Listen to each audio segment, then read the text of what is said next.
agora a palavra o Dr. Fábio Monerá, mestre especialista em Direito Processual Civil pela PUC São Paulo, diretor da Escola de Advocacia Geral da União em São Paulo e coordenador nacional de processo civil. Professor de Direito Processual Civil no curso de graduação da Universidade São Judas Tadeu, co-coordenador e professor do curso de especialização em Direito Processual Civil da Escola Superior da Procuradoria-Geral do Estado de São Paulo e Escola da Advocacia Geral da União, membro do Conselho Editorial da Revista da Advocacia Geral da União, membro do Instituto Brasileiro de Direito Processual Civil, procurador federal, que proferirá palestra O Poder Público e os Precedentes. Dr. Fábio. Bom, o tema me parece, enfim, ontem eu não pude estar aqui, são de outros compromissos, mas já foi em certa medida abordado em uma das palestras, eu ouvi a referência feita pela Juliana, então eu vou tentar focar nos principais aspectos e nas questões ligadas ao poder público, prometendo ser muito breve, até por força do horário, enfim, se aproximando aí a fome do almoço. Mas, no fundo, a compreensão, tem para mim, a compreensão do sistema de precedentes no novo Código de Processo Civil, ao lado da compreensão de suas normas fundamentais, que não são apenas as do artigo 12, mas isso é um papo para uma outra hora, são os grandes eixos através do qual os outros 1.072 artigos do Código são compreendidos. Ou seja, eu costumo dizer que sem conhecer as normas fundamentais e sem conhecer esse sistema de precedentes, o Código de Processo Civil fica incompreensível para aquele que vai estudar apelação, para aquele que vai estudar agravo, para aquele que vai estudar tutela de evidência, para aquele que vai estudar execução provisória, enfim. Os senhores já devem ter percebido, não só por esse evento, que já caminha aí da sua metade para o final, como também de outras ações e da leitura do próprio Código, que este sistema de precedentes, ele permeia praticamente todas as fases do procedimento, todos os tipos de processo e praticamente todas as técnicas processuais. Às vezes a impressão que eu tenho é que primeiro foi feito o sistema de precedentes e depois o Código em torno dele foi sendo construído. Primeiro se pensou o sistema de precedentes e depois se falou da petição inicial e de sua eventual procedência liminar, se falou de reexame necessário, se falou de apelação, julgamento de recurso extraordinário, tutela de evidência, execução provisória, enfim, ele está em todos os pontos. Então eu vou tecer algumas considerações, considerando o horário e o tempo mesmo que me foi dado, não serei tão completo como eu gostaria de ser. Recentemente eu tive aqui em Brasília, na Escola da AGU, essa palestra ela teve 2 horas, né? Então aqui eu só vou passar os highlights e partindo aí de alguns pressupostos de conhecimento, que seja de conhecimento de todos, algumas premissas aqui, que se eu tivesse um pouquinho mais de tempo eu até fixaria. Mas o que eu quero discutir com os senhores e debater, na medida do possível? Seguindo o seguinte plano. Em primeiro lugar, fazer uma contextualização do tema. Afinal de contas, por que é que o Código de Processo Civil se preocupou com a regulamentação e a valorização de alguns aspectos da jurisprudência e de alguns precedentes? Essa parte, vejam, ela precisa ser colocada na medida em que nenhuma lei surge fora de um contexto fático que ela se propõe a resolver, mas, de outro lado, aqui nesse ambiente hiperqualificado e profissional, eu creio que eu não preciso traçar maiores considerações acerca desse contexto, que é um contexto de um ambiente de muita divergência jurisdicional, então vou passar por isso rapidamente. Como não temos muito tempo, eu já vou partir logo para uma síntese daquilo que o Código se propõe a fazer. Então, aqui, se fosse uma palestra mais longa, uma aula para um público que tivesse menos conhecimento, isso aqui estaria do meio para o final em sede de conclusões, mas eu já vou sintetizar, me permitam, sintetizar essas conclusões e procurar não só justificá-las, como já trabalhar em cima delas a partir de um segundo momento. Óbvio que essas são as minhas conclusões, baseadas no meu universo da leitura e das pessoas que eu venho lendo e ouvindo, não necessariamente algo que seja indiscutível, como praticamente nada é no direito.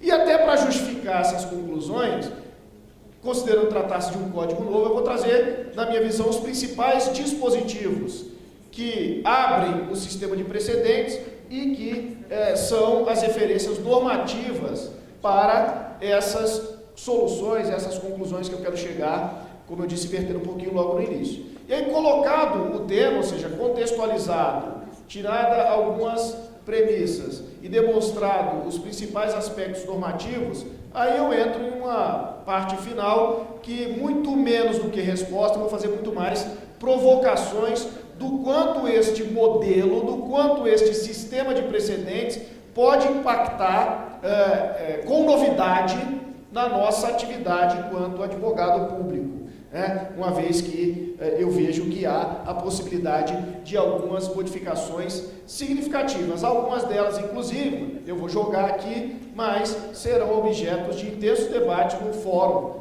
do Poder Público em Juízo, que começa amanhã. Eu estava até pensando em alguns enunciados que eu vou soltar aqui ao longo da palestra já para fazer algum tipo de provocação, e até se a reação for muito ruim, né, a gente daqui vê a expressão de todo mundo, se for uma coisa muito absurda, eu já tiro de pauta amanhã, professora Cláudia, eu nem coloco lá como enunciado proposto. Mas essa é a parte mais básica e mais fácil de ser exposta, mas é aquilo, eu sempre gosto de falar, porque é aquilo que gerou a necessidade, ou seja, é o fato que gerou a necessidade do sistema de precedentes ser pensado, é o contexto em que surge o novo Código de Processo Civil, portanto, a razão de ser do sistema de precedentes que, na minha opinião, precisa ser colocado.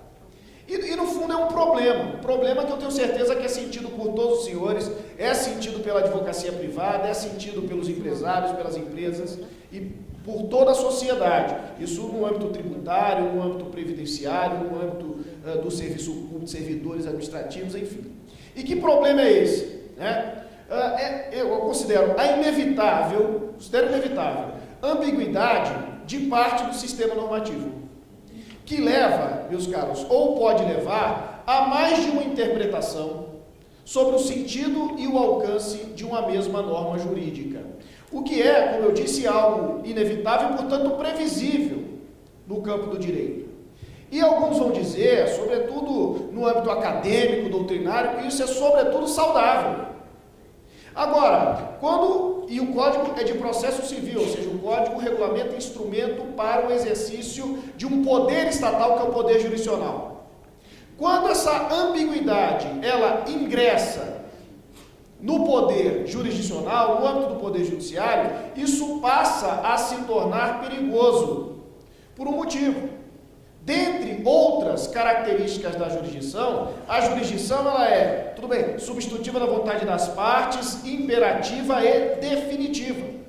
Então, no âmbito jurisdicional, esta ambiguidade, em determinadas situações concretas, vai gerar tratamentos díspares, absolutamente divergentes, para aqueles que se encontram na mesma situação jurídica no plano do direito material. Aqui na Casa da Fazenda Nacional, eu posso me valer do que talvez seja o melhor exemplo, que é no campo tributário. Entre outras coisas, um tratamento, do ponto de vista jurisdicional, divergente, um tratamento tributário divergente, é uma negativa da própria razão de ser do direito tributário, ou de um de seus pilares, que é o tratamento igual, razão pela qual, de todos os contribuintes, razão pela qual, entre outras coisas, o direito tributário se rege pelo princípio da legalidade estrita.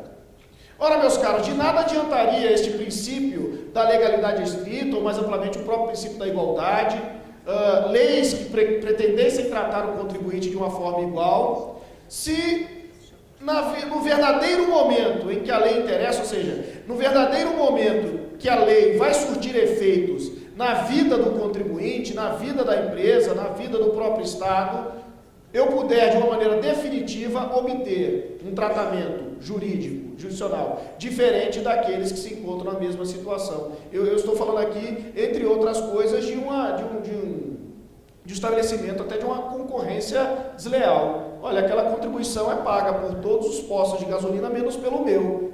Eu vou descontar esse valor e no mercado eu vou praticar um preço que os meus concorrentes não têm condições de aplicar. Então, se isso no âmbito acadêmico, doutrinário, enfim, saudável, previsível, admissível, no âmbito jurisdicional isso precisa ser combatido. Em primeiro lugar, por uma questão de igualdade. Em segundo lugar, por outra questão muito próxima da igualdade e tão cara para o Estado Democrático de Direito quanto a igualdade, que é uma questão de segurança jurídica.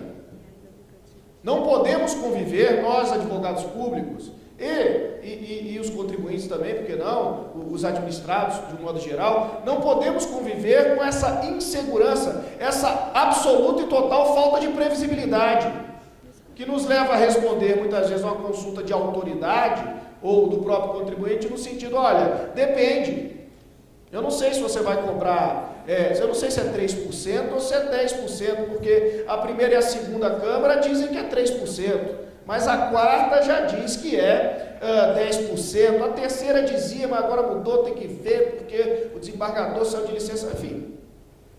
Essa ideia nega, esse fato nega a própria ideia do direito, meus caros. O direito é um conjunto de normas postas para aquele que quer obedecer, ler essas normas postas, tirar suas conclusões e agir nos termos dela. Agora, se as normas são postas, e as conclusões dos tribunais, que são aqueles entes voltados a dar a última palavra, definitiva, sobretudo, varia de acordo ao sabor dos ventos, de tribunal para tribunal, de câmara para câmara, de composição para composição, de gabinete para gabinete, de juiz para juiz, o direito nega o seu próprio papel, que é gerar segurança jurídica. Então eu tenho um problema de tratamento desigual, que por si já fere a Constituição, e eu tenho um problema de insegurança jurídica, no sentido de falta de previsibilidade, que também fere uma norma basilar do nosso Estado constitucional, democrático e de direito. E de quebra, diga-se de passagem, né? Esta divergência jurisprudencial, ela leva o que eu chamo de um estímulo à litigância. Porque enquanto há julgados, né, opiniões jurisdicionais para todos os gostos, todas as partes interessadas no conflito vão ajuizar a ação buscando a proteção dos seus interesses. A administração pública como um todo, em existindo pelo menos uma quantidade expressiva de julgados a seu favor, ela não vai reconhecer o direito para todos os contribuintes, ela vai continuar brigando. E a gente está falando aqui tanto de ajuizamento de ações, quanto de apresentação de defesa, esgotamento de recursos, sem falar no reexame necessário. Então eu tenho uma realidade fática no contexto em que surge o novo CPC, isso eu estou falando desde mais de 5 anos atrás, contados de hoje, enfim, e muito antes disso, temos uma realidade fática em que há uma gritante divergência jurisprudencial, absoluta falta de respeito, a falta de cultura de respeito àquilo que os próprios tribunais dizem e julgam sobre a matéria. Essa divergência gritante, fruto desta cultura, gera, entre outras coisas, desrespeito à igualdade, insegurança jurídica e de quebra estímulo à litigância. Então o Código, em sua concepção, ele chega à conclusão que a divergência jurisprudencial ela deve ser combatida. Essa é uma premissa que o Código partiu. O Código partiu de várias premissas. O Código partiu, por exemplo, de uma premissa que a jurisdição não é a única forma de resolver conflitos. E promoveu lá aquele modelo multiportas, em que a conciliação, a mediação e outros métodos são estimulados, inclusive por órgãos extrajurisdicionais. O Código partiu de outra premissa, que a jurisprudência defensiva e formalidades não podem ser a pauta do processo civil brasileiro, que o que interessa para todos aqueles que ingressam no processo com recurso é a apreciação do mérito. Então o Código cria uma série de categorias e uma série de normas voltadas a prestigiar o julgamento do mérito. Entre outras premissas, o Código também partiu da premissa que a divergência é gritante, é existente, mas que precisa ser combatida. Sobretudo por uma questão de igualdade, sem querer ser repetitivo. Mas a gente olha muito para a igualdade no processo civil como uma questão de paridade de armas. Ou seja, o juiz deve dar o mesmo tratamento, as mesmas oportunidades às partes, mas eu costumo dizer, já no meu livro eu tenho um livro de introdução ao estudo do processo civil. Eu digo que o processo civil tem que se preocupar com a igualdade, que sabe mais importante para o sistema, que é a igualdade de resposta, a igualdade de tratamento jurisdicional a todos aqueles que se encontram no direito material. Ou seja, existe uma dupla perspectiva do princípio da igualdade para o direito processual civil. Então, esta perspectiva, sobretudo essa segunda, não a paridade de armas, essa necessidade de igualdade de respostas, ela se revela no claro intuito e na clara premissa do Código de 15 querer combater a divergência. E aí eu faço uma pergunta a todos os senhores, muito fácil. Qual é o contrário da divergência jurisprudencial? Como combater a divergência jurisprudencial? Uniformizando a jurisprudência. Então o Código quer o contrário disso, por todas essas razões que eu disse. Ainda que alguém, do ponto da filosofia do direito, da teoria geral, ache que a divergência até no ambiente jurisdicional é bom, e eu já disse que eu não acho, por vários motivos, mas até para quem acha, não dá para sustentar que o nosso Código quer a divergência. O nosso Código quer combater de uma maneira muito clara. E aí vejam, aquele tipo de premissa, ou de primeiras conclusões já de cara, porque o tempo é curto, a fome pode bater, e pelo menos o recado já está dado, ainda que nem todos fiquem para ver as justificativas disso. Mas o que o Código quer neste contexto, portanto? Ou seja, quais são as bases do sistema de precedentes do Código? Primeiro, o Código, de uma maneira geral e abstrata, estabelece um dever dos tribunais uniformizarem a sua própria jurisprudência. Ou seja, essa história de que a jurisprudência deve ser uniformizada por força do princípio da igualdade, por força da segurança jurídica, por força do próprio papel dos tribunais nesse sentido, ela é concretizada no Código com uma norma geral e abstrata que diz o seguinte: os tribunais devem uniformizar a sua jurisprudência. É o artigo 926, no próximo slide está transcrito, mas já fica aqui justificado, inclusive, a sua sede, a sede dessa conclusão. Então, quando eu vou falar em tribunais sobre esse tema, tive um dia desse no TJ lá do Amazonas, eu virei para os desembargadores e para o juiz, mas sobretudo os desembargadores sentaram assim na frente, falei assim: Vossas Excelências, com o novo Código, passam a ter um novo dever, que não se confunde com o dever de julgar todos os recursos e ações originárias que lhes sejam apresentadas. Além deste dever, que é natural, existe um outro dever de fazer um exercício sobre o conjunto destes julgados, e a partir da análise do conjunto destes julgados, os senhores tirarem e produzirem as conclusões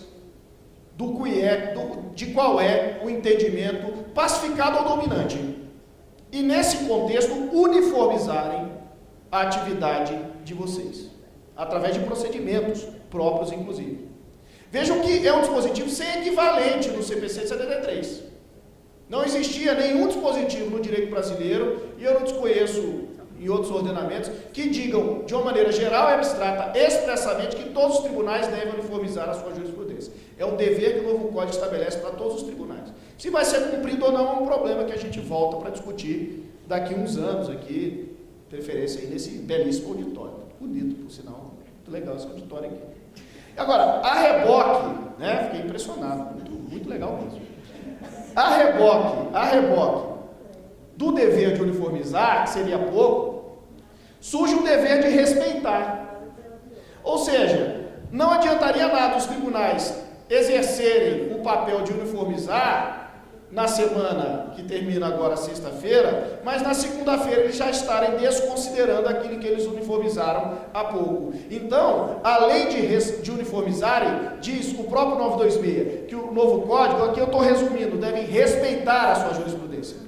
926 diz assim: mantendo-a estável, íntegra e coerente. Que são conceitos, enfim, na minha visão até autoexplicativos, mas que eu vou voltar na medida do possível. E aí, vencida a compreensão desses deveres de uniformização e de respeito, do 926, vem um grande artigo do Código, a chave do sistema de precedentes. A chave do sistema de precedentes, que é o artigo 927. O artigo 927 estabelece um dever dos demais juízes e demais tribunais que estejam hierarquicamente subordinados obedecerem a alguns pronunciamentos jurisdicionais proferidos pelos tribunais hierarquicamente superiores. Ou seja, deixamos de apenas recomendar um respeito e passamos a estabelecer, pelo menos em algumas situações, um dever de obrigatória observância. Então aqui, meus caros, já adiantando uma conclusão que eu chego mais para frente, o artigo 927 estabelece um rol, no que na minha visão é um rol de pronunciamentos vinculantes, de obrigatória observância. Às vezes tem esse jogo de palavras, né? Ah, não vamos falar vinculante, porque tem a súmula vinculante precisou de emenda. Vamos falar de obrigatória observância. Na minha opinião, dá no mesmo. Eles têm que ser obedecidos. E a gente vai analisar, portanto, a tipologia dos pronunciamentos do 927.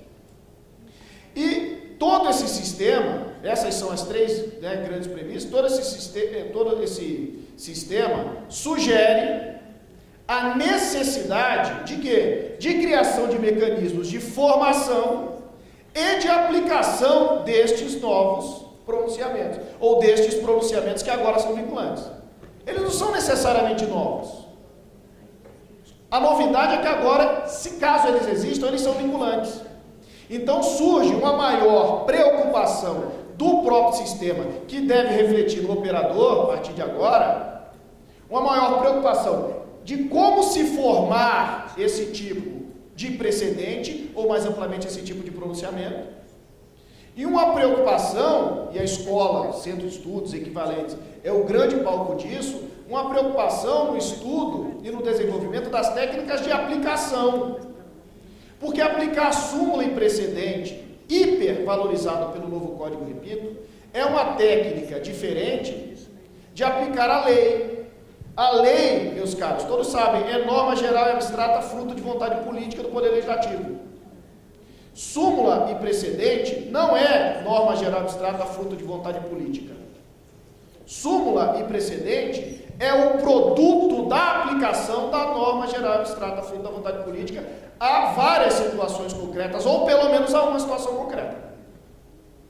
Então, quando a gente for ler o precedente e invocar a aplicação do precedente, não podemos nos valer do método utilizado por nós mesmos ao lermos a lei e queremos aplicar a lei. Precisamos de técnicas diferentes e o direito brasileiro, na minha visão, no meu universo, ainda carece de muita teoria, de muita dogmática nesse campo.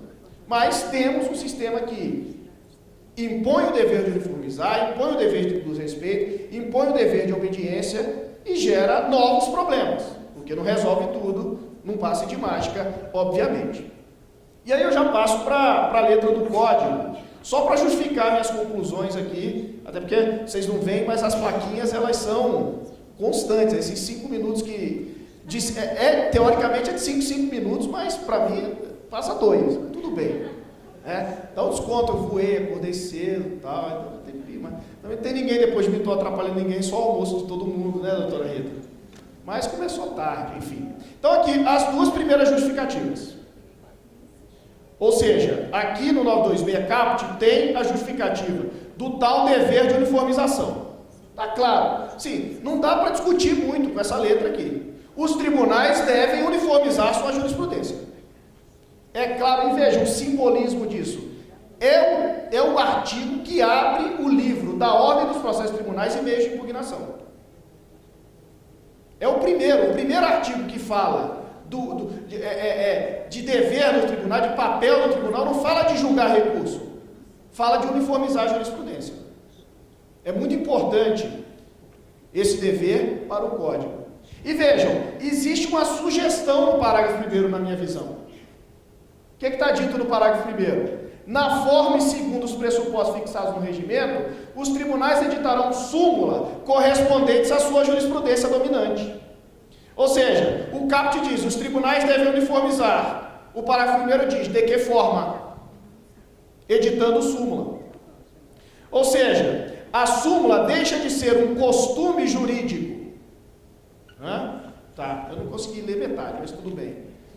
A súmula deixa de ser um costume jurídico e passa a ser um dever jurídico de todos os tribunais, a edição de súmula. Então a STJ faz, desde que foi criado, o Supremo faz, desde 1963, por força de uma ideia ali sugerida pelo ministro Vitor Nunes Leal. Mas tem tribunal que não faz. Agora, os tribunais têm esse dever. E vejam, se os tribunais têm esse dever, o jurisdicionado, a advocacia, tem o direito de exigir. E é importante que isso seja exigido por força dos desdobramentos processuais e procedimentais que a edição de súmula pode ter. E o que é a súmula, afinal de contas? A súmula é o extrato, vejam, a súmula é um produto de um procedimento especificamente voltado à verificação de qual é a tese dominante. Então, a súmula é um pronunciamento judicial, mas a súmula não é um julgamento. Portanto, a súmula também não pode ser equiparada ou confundida com um precedente. A súmula é um pronunciamento jurisdicional, fruto de um procedimento no âmbito dos tribunais, em que não há julgamento. Qual é a preocupação do procedimento de edição de súmula? A análise do conjunto de julgados já realizado. Agora, o Código tem uma outra preocupação grande. Ao editar as súmulas, os tribunais devem ater-se às circunstâncias fáticas dos precedentes, ou seja, dos julgados que a criaram. Ou seja, ele não pode, ao querer editar a súmula, se imbuir de uma vontade política de regular uma situação. A súmula é o produto da análise de um conjunto que já existe, um conjunto de julgados que já existe. Mais uma plaquinha acaba de surgir ali, né? Bom, e além de uniformizar a jurisprudência por meio de súmula, né, que ganha, aqui leva, a plaquinha me deixou nervoso, mas é importante concluir isso aqui. Ao trabalhar com a súmula enquanto algo, vamos dizer assim, obrigatório, de edição obrigatória, existe uma consequência prática gigantesca no novo Código, que ele abandona a ideia de poder se trabalhar e de até mesmo se valorizar, se basear na tal da jurisprudência dominante, seja lá o que isso for. A jurisprudência dominante é a base para a edição de súmula, e é a súmula que vai autorizar, por exemplo, o relator julgar monocraticamente. Porque no sistema de 7.3, o que acontece? O relator pode julgar monocraticamente com base em jurisprudência dominante. Mas quem diz qual é a jurisprudência dominante? Ele mesmo, o relator, monocraticamente, na própria decisão monocrática. Agora não. O novo Código, vejam, abandona a ideia de julgamento monocrático com base em jurisprudência dominante. Isso é um exemplo. E vai dizer que o julgamento monocrático pode ser proferido com base em súmula. Então é até uma maneira indireta de obrigar os tribunais a editarem as tais súmulas. Porque sem a súmula, o desembargador não pode julgar monocraticamente com base em jurisprudência dominante. É só comparar o 557 do 7.3, julgamento monocrático do relator, com o 932, parágrafos 4 e 5 do CPC 15. Que não vai falar em jurisprudência dominante, não vai falar em jurisprudência pacífica, não vai falar em jurisprudência consolidada, vai falar em súmula e alguns precedentes, que é outra coisa que eu quero falar com vocês. Mas a jurisprudência dominante não é mais base para qualquer atividade processual da leitura, pelo menos da minha leitura do Código. E bom, a reboque do dever de uniformização há, esse dever de estabilidade, de integridade e coerência, que eu resumi lá atrás no dever de os próprios tribunais, sobretudo após uniformizarem, respeitarem o conjunto de seus julgados e respeitarem, sobretudo, as suas próprias súmulas. É inadmissível num contexto atual que o tribunal ou que qualquer órgão fracionário do tribunal desconsidere, desrespeite, ignore um precedente ou, sobretudo, uma súmula editada, porque este órgão ou todo do tribunal estaria sendo, no mínimo, incoerente e revelaria, nessas modificações, revelaria falta de integridade revelaria instabilidade. O código que é o contrário disso, está claro, é textual, está estável, íntegra e coerente. E como eu disse, além, né, do 927, do 926, na sequência, vem o 927, que enumera, ou seja, elenca quais são os pronunciamentos de obrigatória observância. Veja, uma coisa é um dever genérico de respeito, uma coisa é um dever genérico de estabilidade, de coerência. Agora, algo a mais, um plus, é o dever de obrigatória observância destes tipos de pronunciamento aqui. Eu insisto nessa ideia de tipo, que aqui está tipificado. E tem muita coisa junta e misturada. Por exemplo, até botei em negrito aqui, as decisões do Supremo em controle concentrado e a súmula vinculante, editada por 2/3, Supremo em matéria constitucional, depois não sei o quê, são dois pronunciamentos que são vinculantes por força da Constituição. Já há muito tempo. Então não vou nem entrar nessa discussão, não se trata de uma novidade do Código. Agora, olha o inciso 3. O inciso 3 vai subordinar ao mesmo caput a que está subordinado o inciso 2 e o inciso 1, a necessidade de juízes e tribunais observarem 4 precedentes, 4 acórdãos. Os acórdãos em incidente de assunção de competência, o acórdão em incidente de resolução de demandas repetitivas, o acórdão proferido em RR repetitivo e o acórdão proferido em RESP repetitivo. Então, estes 4 tipificados no 9273 são precedentes de obrigatória observância. Ah, Fábio, mas ali está escrito observarão, não está escrito observarão obrigatoriamente. Vejam, caros, a lei não se preocupa em falar, olha, o devedor tem que pagar, vírgula, obrigatoriamente. O fornecedor tem que fornecer o produto, vírgula, no termo do contrato, vírgula, obrigatoriamente. É da natureza da lei as determinações dela serem obrigatórias.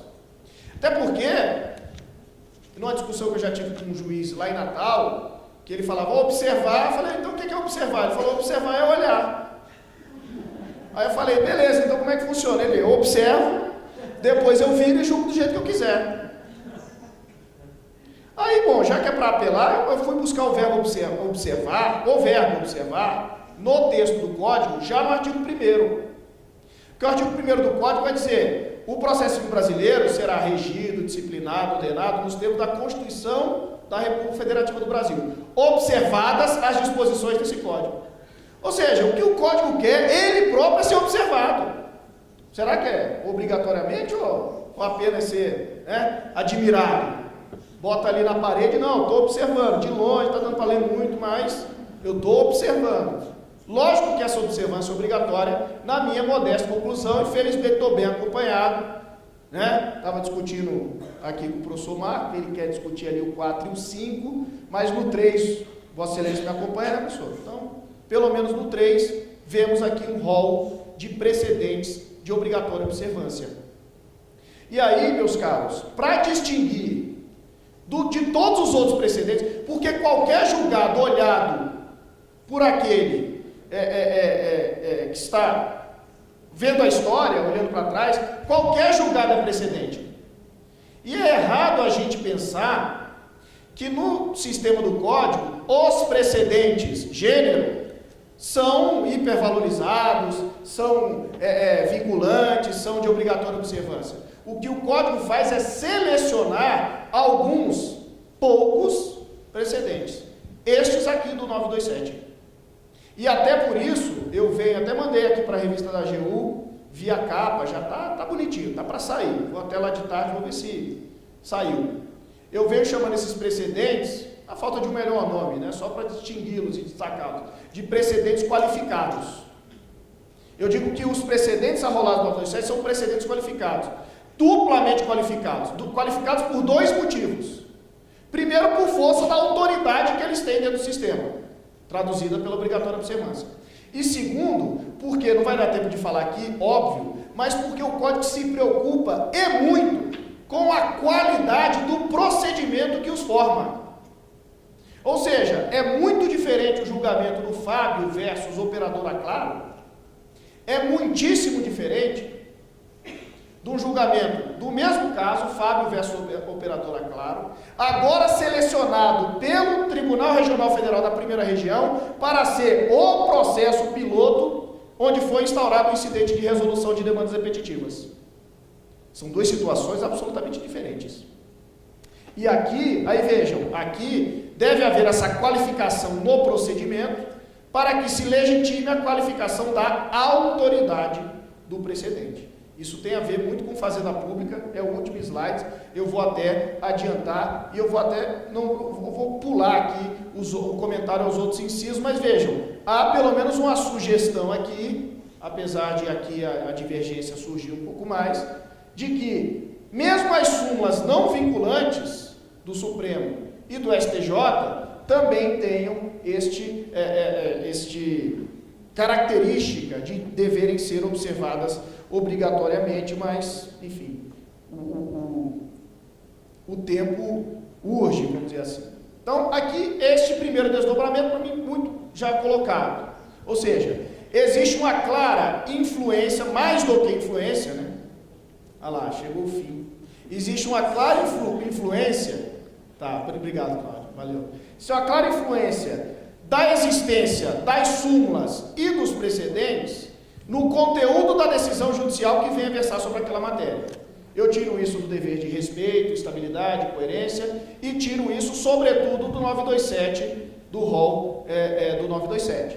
Então, aquela pergunta é importante. Ou seja, são vinculantes alguns precedentes, as súmulas? Alguns sim.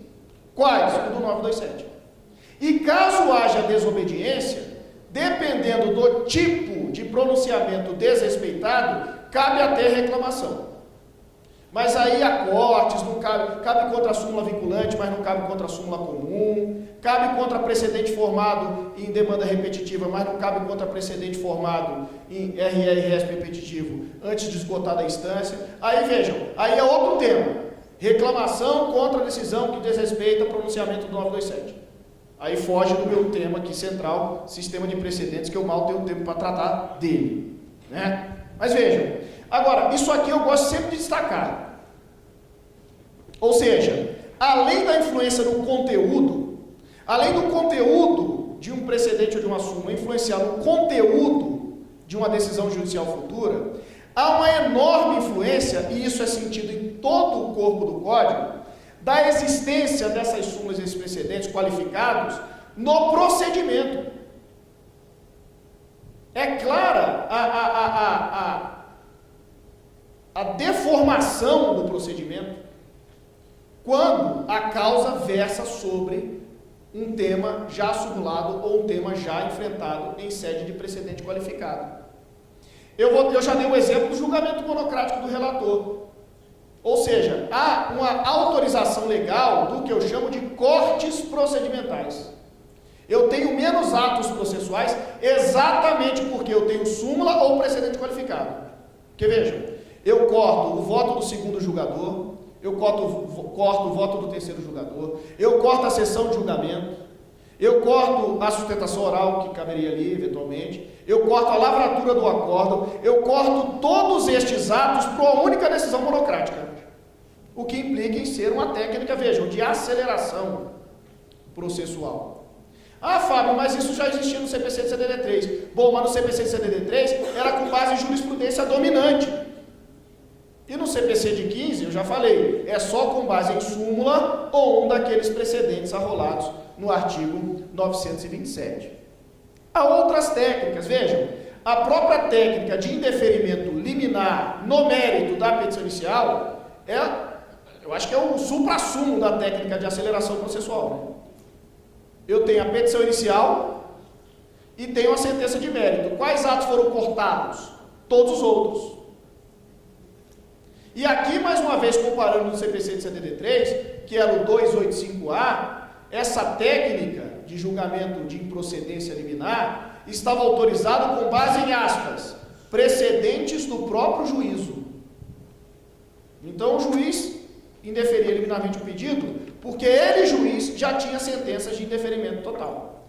Agora, o Código autoriza a improcedência liminar, é só ler o 332, com base em súmula e precedentes a rolar do 927. Se eu pego o 332 e comparo com o 927, eu vou encontrar uma imensa coincidência, e as descoincidências aqui a gente não teria tempo de tratar, né? E o que tem a ver com a fazenda pública, isso eu não posso deixar passar.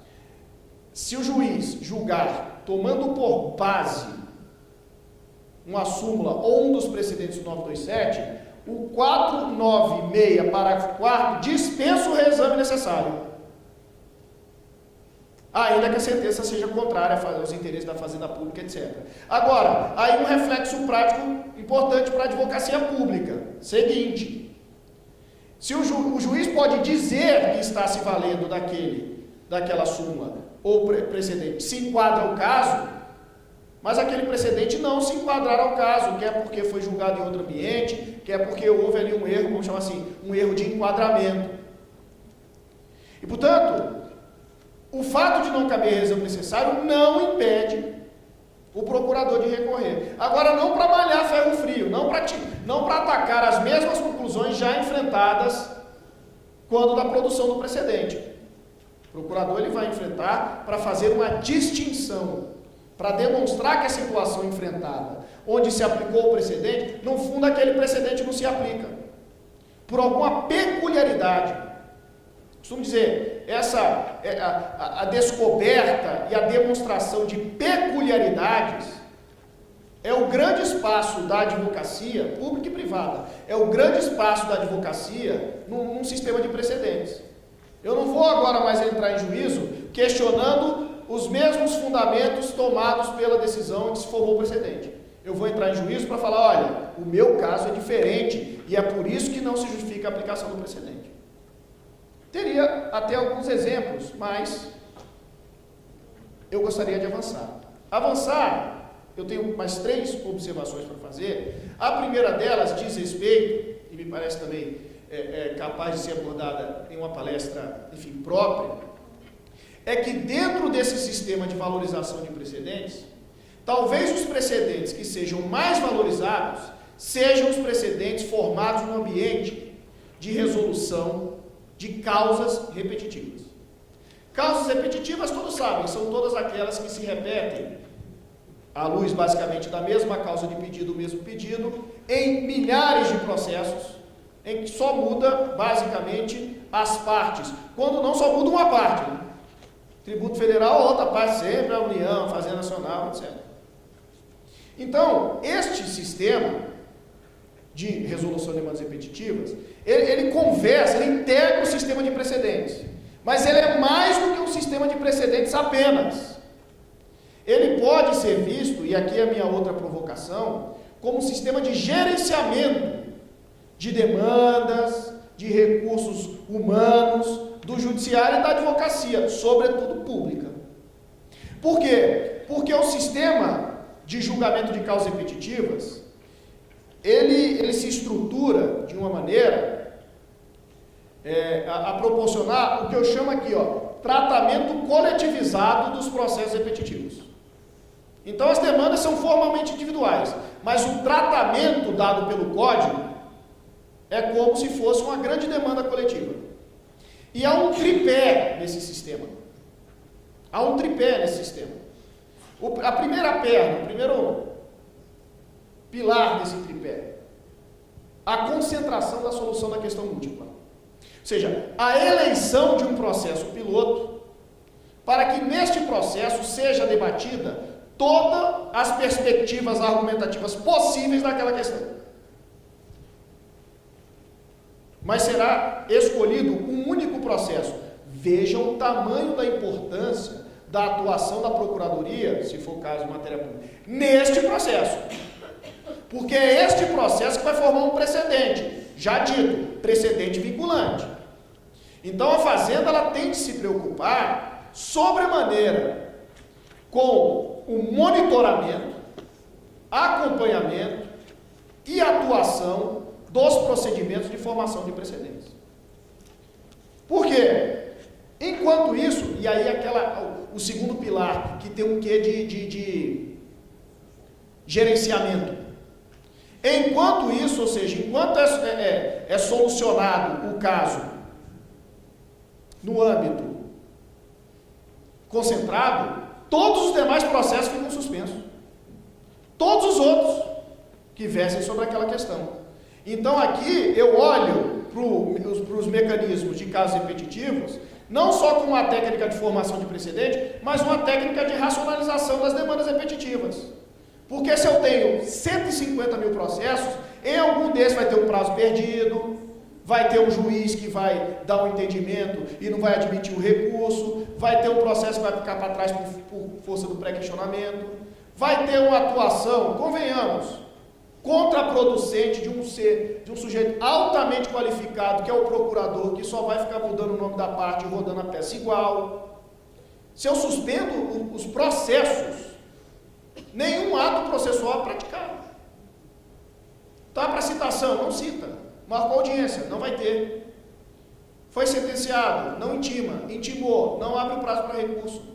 Fica imaginando o sujeito responsável por essas instaurações. Aqui na PGDF, na PFN eu não sei, mas aqui na PGDF, o meu amigo Marcos Cavalcante, lá da PUC, já instaurou 4. Eu estou esperando chegar o Natal na vida dele. Todo mundo acho que vai dar presente. Aquela pilha de 120 processos que o procurador recebia todo dia, de servidores. Tudo matéria servidor. Agora aquela pilha de 120 caiu para 20. Os outros 100 ficaram suspensos, porque são matérias repetitivas, abordadas em meia dúzia, enfim, 3 ou 4 IRDRs. Então, a gestão da procuradoria, ou do jurídico de empresas, enfim, tem que ser pensada à luz desse pilar também. E o terceiro pilar é aquilo que já foi dito, ou seja, formado o precedente no ambiente qualificado e concentrado, haverá a aplicação do precedente de forma vinculante e acelerada.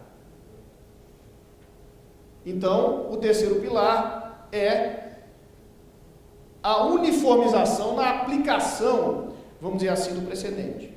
Agora, eu preciso fazer esse destaque.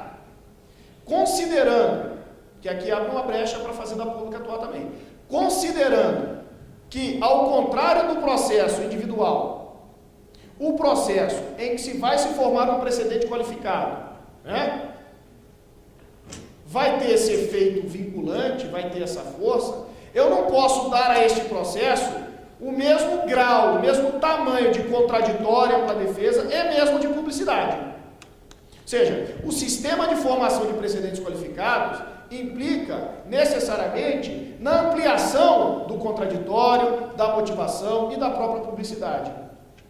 E aqui eu vou destacar o contraditório, porque é aquilo que mais puxa para a fazenda. Então, no processo Fábio versus Claro, onde a Claro podia ter uma cláusula X anulada e ser condenada a pagar alguma coisa para mim, a Anatel não tem nada a ver com isso.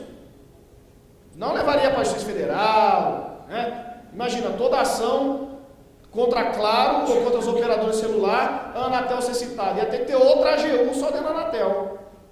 Né? Fora ia ter outra Justiça Federal. Mas num processo em que Fábio versus Claro representa o processo piloto de uma demanda repetitiva, ajuizada em mais de 100 mil, em que a minha causa foi tida como uma causa piloto, eu tenho que, nesta causa, que vai valer para todos, ampliar o contraditório. E a Anatel pode ter interesse institucional de atuar como amicus curiae. Não vi a palestra do Cássio ontem, deve ter sido gravada também, vou procurar saber, mas ele pode ter passeado por aí, chutando pela doutrina que eu conheço do professor Cássio. Aliás, é aqui que eu quero chegar, e a maioria dessas conclusões eu já tirei, isso aqui não vai dar para falar. Mas quais são os reflexos desse sistema na atuação da Fazenda Pública?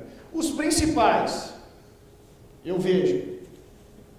Primeiro, a Fazenda Pública enquanto um agente provocador, ou seja, deve ou pode, e na minha visão até deve, em algumas situações, partir da Fazenda Pública a provocação do incidente de resolução de demandas repetitivas, da instauração do processamento e julgamento dos recursos repetitivos. Ou seja, é lógico que isso não vai ser um procurador individualmente, vou instalar um IRDR aqui porque eu estou cansado desses processos. Isso passa por uma análise estratégica do corpo de procuradores. Instauração do incidente de assunção de competência. Não falei dele, mas 2 minutos. É uma técnica de formação de precedente qualificado. Ele tem a mesma força sistemática daquele formado nas causas repetitivas, mas ele independe de repetição de julgados. Ele pressupõe apenas que uma questão seja relevante sem repetição de julgados. Então eu estava conversando com a Mirna, que até era para estar aqui, era hoje a Mirna. Ela defendeu o Estado de São Paulo na ação proposta pela Defensoria, em que se questionava, e basicamente para limitar a zero, a atuação da polícia nas manifestações. Lá atrás, em 2013, não é essas, é só mais light, aquelas lá de black blocs, tal, pancadaria, quebra tudo. E a Defensoria queria amarrar a polícia. Na imprensa saiu que era para impedir o uso da bala de borracha, mas era para impedir quase tudo, segundo a Mirna me falou, que foi a procuradora que patrocinou a causa. Clássico exemplo que poderia ser instauração do incidente de assunção de competência. Um órgão maior do que 3 embargadores assume aquela competência, o plenário, a representação máxima dos órgãos de direito público, me parece era suficiente, né? Assume aquela competência, isso é autorizado pelo 947, e uma vez julgada essa questão, vejam, não repetitiva no sentido de ser reproduzida aos milhares, mas uma vez julgada essa questão, forma-se um precedente de obrigatória observância. Que se eu não vou ter 1.500 processos discutindo o papel da polícia nas manifestações, eu posso ter um segundo, eu posso ter 3, eu posso ter 4. E é importante que isso seja definido de uma maneira qualificada e depois respeitado. Então vejam como a Fazenda ela pode passear, né, na atuação, na própria instauração, na provocação do procedimento de produção de precedentes qualificados. E não está aqui, mas eu digo, e também de súmulas. Eu não sei a prática dos senhores, mas até onde eu sei, a gente não pede que os tribunais editem súmulas. Mas isso tem uma consequência prática muito importante. E naqueles, isso eu já falei, até citei o caso, naqueles em que não houve a provocação pelo órgão público, pelo poder público, mas houve a instauração de ofício ou por provocação de outrem, MP, parte contrária, defensoria, a Fazenda tem que avaliar muito bem a sua atuação na qualidade de amicus curiae, mesmo, repito, não sendo parte do processo. E a outra grande questão, meus amigos, essa eu não pretendia responder nem se tivesse tempo. Amanhã eu vou trazer alguns rabiscos aí de enunciados para submeter aos colegas. Mas a grande questão, o grande tema é a influência, ou seja, a importação deste modelo, que é do Código de Processo Civil, para o ambiente da advocacia pública. E aí eu não estou nem falando só da advocacia pública contencioso. Eu estou falando inclusive consultivo. Eu tenho uma leitura, apesar de deixar bem claro, não é igual a súmula vinculante, que vincula a administração pública. Mas eu tenho uma leitura que esse sistema, John, justifica racionalmente o procurador do contencioso e do consultivo a se apropriar das conclusões dos julgados contidas nestes precedentes qualificados e hipervalorizados pelo sistema. Primeiro, por uma consequência lógica, se for para o judiciário, e muito provavelmente vai, como o juiz é obrigado a obedecer, é derrota na certa. Então não é inteligente o procurador levar uma demanda perdida, porque consagrada em súmula ou em precedente. Não é inteligente ele levar para o judiciário. Então eu penso que a existência desse tipo de pronunciamento, arrolados 927, autoriza o procurador a deixar de recorrer. Sem ordem da chefia, sem súmula do chefe. Não obriga, porque não vincula o procurador, mas autoriza. E eu vou mais longe, é outro enunciado que eu quero trazer amanhã. Caso o procurador queira recorrer contra uma decisão que aplicou o precedente, ele deve trazer a distinção ou superação da tese. Não porque ele vai preso, vai pagar multa, não. Mas ele deve trazer a título de dever funcional, porque senão é derrota na certa. Se ele não traz essa distinção, ele vai perder e vai causar, inclusive, prejuízo ao erário, dados os honorários recursais já referido pelo professor Marco. E no consultivo? Olha, eu vejo no consultivo esses instrumentos normativos uma grande ferramenta para a procuradora lá da Universidade Federal virar para o reitor e falar assim: reitor, aceita o pleito desses professores administrativamente. Não porque existe uma súmula vinculante você está obrigado, mas porque, se você não aceitar, dada a súmula não vinculante ou o precedente qualificado do 9273, o servidor vai entrar na justiça, a gente não vai ter defesa plausível, podemos ser condenados, por exemplo, à litigância de má-fé, talvez, mas certamente em honorários advocatícios e custos processuais, enfim, despesas processuais. Portanto, a partir desse novo sistema, eu vejo a necessidade de se pensar a advocacia pública. Essas eram as considerações que eu queria passar. Eu peço mil desculpas pelo atropelo, ou seja, é uma contradição em termos a minha desculpa. Eu peço desculpas pelo atropelo e por ter extrapolado o tempo, né? São duas coisas que não deveriam caminhar juntas, mas aconteceu aqui e eu agradeço enormemente a atenção, a gentil atenção de todos. Muito obrigado. Até a próxima.